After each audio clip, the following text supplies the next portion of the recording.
একাধিকবার রাজ্যের বিরুদ্ধে আদালত অবমাননার অভিযোগ ওঠে। আদালতের নির্দেশকে বুড়ো আঙুল দেখানোর অভিযোগ ওঠে রাজ্যের আধিকারিক থেকে শুরু করে রাজ্য সরকারের বিরুদ্ধে বিভিন্ন মামলার ক্ষেত্রে।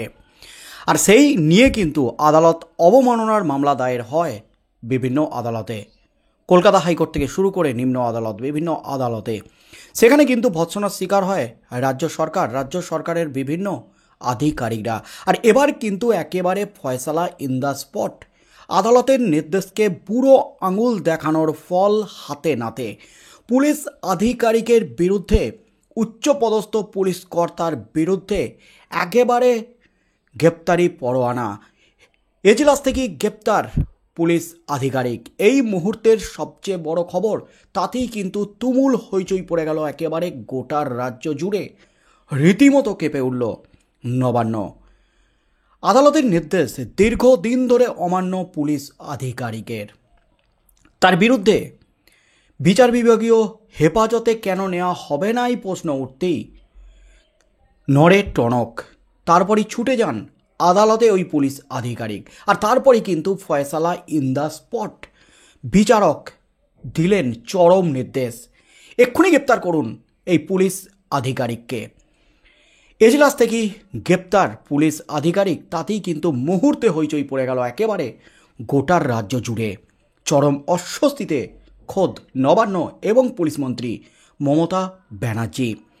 আদালত অবমাননার অভিযোগে মামলা তৎকালীন তদন্তকারী অফিসার কি বিচার বিভাগীয় হেফাজতের নির্দেশ দিলেন বিচারক। তমলুকের জেলা ও দায়রা আদালতের বিচারক এই নির্দেশ দিয়েছেন বলে জানিয়েছেন সরকারি আইনজীবী সৌমেন দত্ত। নজিরবিহীন এমন নির্দেশিকায় উত্তাল হয়ে ওঠে তমলুক আদালত চত্বর। আদালত সূত্রে জানা গেছে 2018 সালের 21শে জুন পারিবারিক বিবাদকে কেন্দ্র করে কোলাঘাট থানায় একটি মামলা দায়ের হয়। দুই মহিলা সহ পরিবারের অন্যদের বেধড়ক মারধরের অভিযোগ ওঠে। খুনের চেষ্টার অভিযোগ জানিয়েছিলেন শালুকা গ্রামের গৃহবধূ তনুজা খাতুন। ঘটনার তদন্তে নামে কোলাঘাট থানার পুলিশ। মামলার তদন্তকারী অফিসার দায়িত্বভার গ্রহণ করেন কোলাঘাট থানার তৎকালীন এসআই সুব্রত দাশগুপ্ত, যিনি বর্তমানে ট্রান্সফার হয়ে হাওড়া জেলার দাসনগর থানায় কর্মরত রয়েছেন। 2019 সাল থেকে এই মামলার শুনানি শুরু হয় তমলুক আদালতে। ফলে কোলাঘাট থানার তৎকালীন এসআই সুব্রতবাবুকে সাক্ষ্য দেওয়ার জন্য বারবার সমন পাঠায় আদালত। কিন্তু আইন শৃঙ্খলার মোকাবিলার কাজে ব্যস্ত থাকার অজুহাত দেখিয়ে ওই অফিসার আদালতে হাজির হয়নি দীর্ঘদিন ধরে।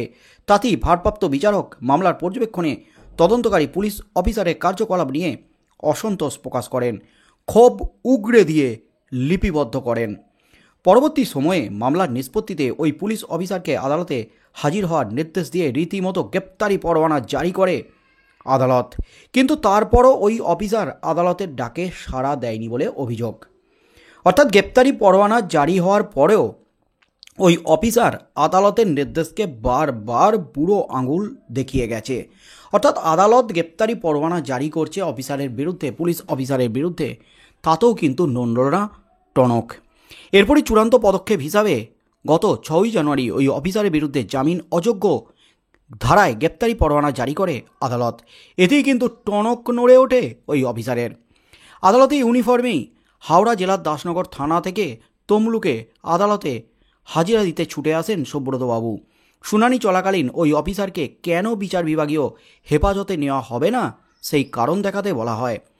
এমন অবস্থায় দিনভর নাটক চলার পর ক্ষমা প্রার্থনা করে বিচারকের কাছে আবেদন জানান অফিসার। কিন্তু তাতে সন্তুষ্ট না হয় বিকেলে বিচারক ওই পুলিশ অফিসারকে বিচার বিভাগীয় হেফাজতের নির্দেশ দেন। বিচারক ওভেদ সেরিং লেপচা। আদালত হেফাজতে নেওয়ার খবর ছড়িয়ে পড়তেই তমলুক কোর্টে ছুটে আসেন ঊর্ধ্বতন বেশ কিছু পুলিশ অফিসার থেকে শুরু করে প্রশাসনের আধিকারিকরাও। দ্রুত এই অফিসারকে মুক্তির দাবিতে সরব হয়ে ওঠেন আইনজীবীদের একাংশ। যদিও এই ঘটনায় অপর অংশের আইনজীবীদের পাল্টা মন্তব্য শুনে আগেরাই বহাল রাখেন বিচারক। তা নিয়ে রীতিমতো তোলপাড় অবস্থা তৈরি হয় আদালত জুড়ে। এ বিষয়ে মামলার সরকারি আইনজীবী সৌমেন দত্ত বলেন, পারিবারিক বিবাদকে কেন্দ্র করে কোলাঘাট থানায় একটি মামলার শুনানি শুরু হয়েছিল 2019 সালে। কিন্তু দীর্ঘ প্রায় 4 বছর ধরে এই মামলা চলার পরেও তদন্তকারী পুলিশ অফিসার আদালতে সাক্ষ্য দিতে গড়িমসি করেছেন।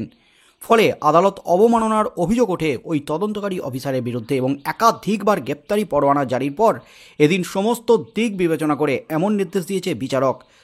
আজ ফের মামলাটি শুনানির জন্য উঠবে আদালতে, এমনই কিন্তু খবর উঠে আসছে। রীতিমতো তোলপাড় কাণ্ড।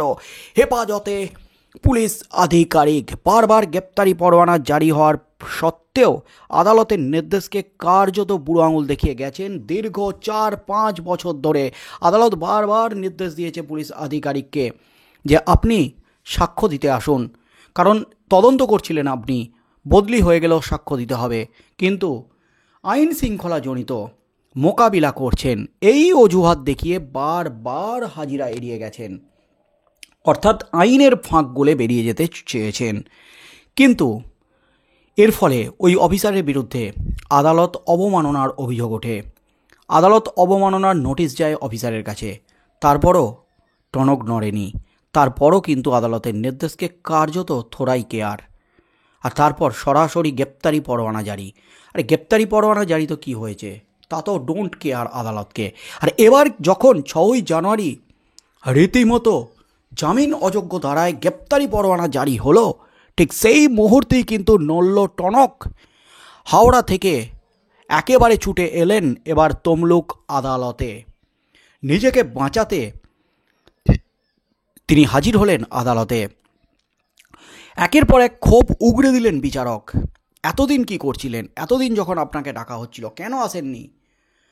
দিনভর চলে নাটক। সবশেষে ক্ষমা প্রার্থনা করেন ওই পুলিশ অফিসার। তাতেও কিন্তু বিচারক তিনি কোনো কথা শোনেননি, তাকে এজলাস থেকেই গ্রেপ্তারের নির্দেশ দেন, অর্থাৎ এজলাস থেকেই গ্রেপ্তার পুলিশ আধিকারিক। তাতেই কিন্তু মুহূর্তে উত্তাল, মুহূর্তে হইচই ছড়িয়ে পড়ে একেবারে গোটা পুলিশ প্রশাসন, সরকারি আধিকারিকদের মধ্যে। উচ্চপদস্থ আধিকারিকরা মুহূর্তে ছুটে আসেন আদালতে। আইনজীবীরা দাবি তোলেন পুলিশ আধিকারিককে মুক্তি দিতে হবে, কিন্তু তারপরে আবারও কোর্ট বসে, তারপরে শুনানি হয়। কিন্তু পাল্টা বিরোধী পক্ষের আইনজীবীরা যখন যুক্তি দিতে থাকেন, তখন বিচারক তার আগের নির্দেশই বহাল রাখেন, অর্থাৎ পুলিশ আধিকারিক গ্রেপ্তার একেবারে এজলাস থেকে। মুহূর্তে শোরগোল পড়ে যায় নবান্নে। চরম অস্বস্তিতে খোদ পুলিশ মন্ত্রী মমতা ব্যানার্জি। আর তার মধ্যেই আজ আবারও উঠতে চলেছে এই মামলাটি আদালতে।